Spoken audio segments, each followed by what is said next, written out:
হযরত ওমর ফারুক রাদিয়াল্লাহু তাআলা আনহু বলে, আজকে আমি পয়গম্বরের সাথে সাথ দেওয়ার কারণে, আমি আজকে আল্লাহ তাআলার হুকুম মানার কারণে, আমি আল্লাহ তাআলার কোরআনের প্রতি প্রেম আমার অন্তরে জাগার কারণে আজকে আমি ওমরের হাতের এই আঙ্গুলের ইশারায় অর্ধেক দুনিয়ার বাদশাহী করি।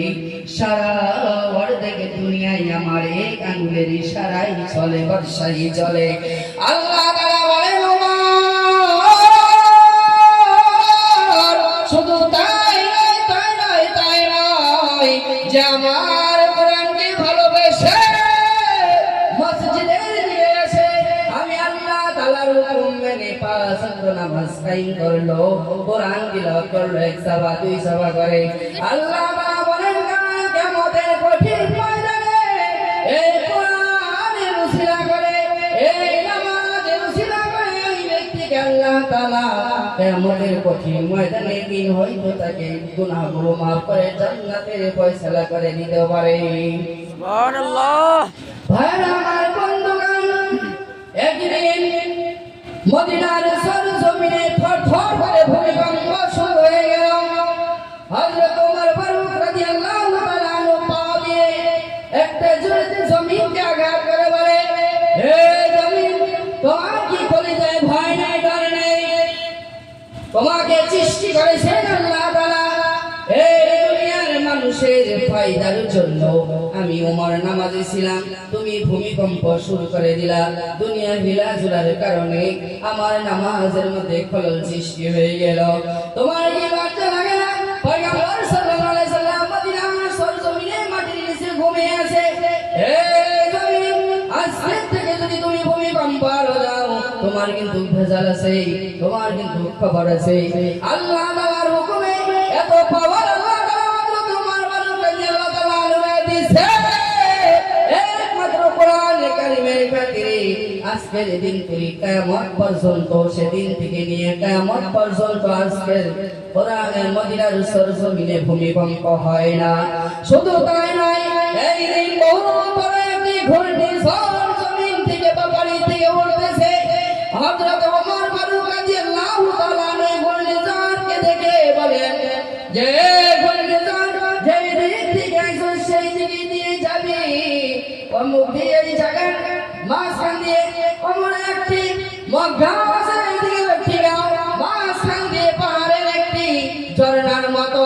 এই ঘূর্ণিঝড়কে বলে দিলেন, ঘূর্ণিঝড় জানে এইদিকে ওদিকে যাতে কোনো ধরনের ক্ষতি না হয়, শুধু এই পাহাড়ের জোড়া দিয়ে যা দিকে যাইতে হয় সেই দিকে তুমি যাবি, যাতে কোনো ধরনের ক্ষতি না হয়।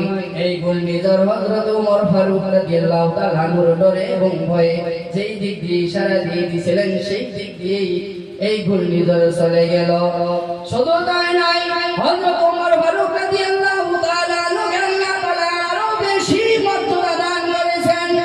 একমাত্র কোরআনকে ভালোবাসার কারণে, একমাত্র পয়গম্বর সাল্লাল্লাহু আলাইহি সাল্লামকে সাথ দেওয়ার কারণে নীল দরিয়ায় পানি নাই, পানি নাই, পানি নাই, পানি নাই, বহুত হাহাকার লেগে গেছে।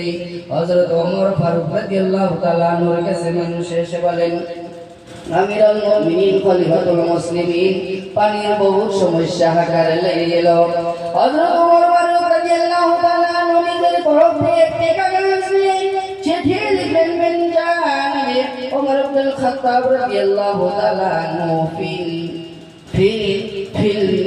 ফিল নাহারিন নীল, এই নীল দরিয়া, আমি ওমর ইবনুল খাত্তাব রাদিয়াল্লাহু তাআলা আনহু চিঠি দিলাম। চিঠি দিতে দেরি, পানি দিতে যদি তুমি দেরি করো, তোর সাগর, তোর নীল দরিয়াকে আমি ঘরে ঘরে খালাক করে দিব, তোর খবর আছে।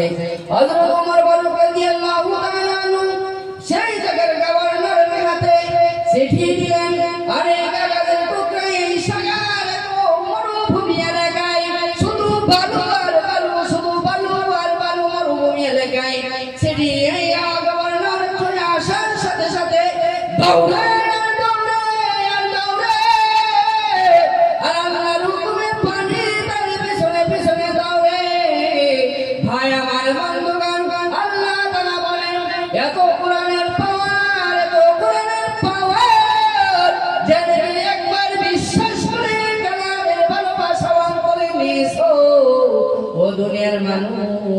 তুমি ভয় বলে মনে জানিও, তুমি জানে রাখো এমন দিন আসবে তওবা করার মতন কোনো সুযোগ পাবে না। হঠাৎ করে মাইকে আসে মরনা কালকে সেই মরনা মাইকে এলান হয়ে যাবে, এলান হয়ে যাবে যা সব মুখের ইন্তেকাল হয়ে গেছে।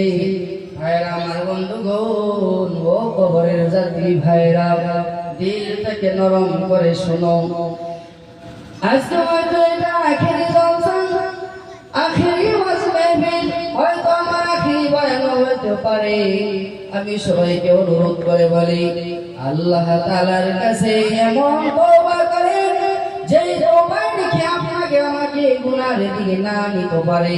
কোরআনকে ভালোবাসেন, কোরআন পড়তে জানি না, কমাস কম ওযু করে হাতে নিয়ে বসে থাকেন, যদি হাতে নিয়ে বড় করে আলিম ওলামার সাথে ভালোবাসা করেন, আলিম ওলামার সাথে ভালোবাসা নাই, মাদ্রাসার ছাত্রকে ভালোবাসেন, মাদ্রাসার ছাত্রকে ভালোবাসলে আল্লাহ তাআলা বলেন তুমি কোরআনের খাতিরে যদি কোরআনের পাখিগুলোকে ভালোবাসো, যাও তোমার নামটুকু আমি কোরআনের পাখিদের সাথে মিলাই দিলাম।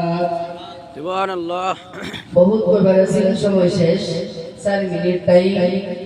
এর মধ্যে মাঝখানতে আমি কয়েকটা কথা কইবার চাই, কোনো বিরত না। প্রাইভেট স্কুলে পড়াইলাম আর মাদ্রাসাও পড়াইলাম, তার কয়টা পার্থক্য মাত্র কইন, 2টা বা 3টা পার্থক্য। প্রাইভেট কইরা নিজের সন্তানরে গলা ধরে হারিয়া বিছনাতে ঘুমাইতে বিশ্বাস সবাই মাধ্যমের গুরুত্ব অন্তর আছে কি নাই? আমরা আগে যারা গুজরে গেছে তারা কেন খবর নেবেন যে আগে তারারে বাপ মায় ধমকাইতো সবাই যা সোয়ালে মালে সজ্জা, আর ওহানার বাবা মায় ধমকায় যে তোর আগাই উঠছো স্কুলে উঠবি ঘুমিয়ে ধরবো, আর তো ঘুমা ঠান্ডা বেশি, এত আদর করিয়া বাইকের পাশে ভয়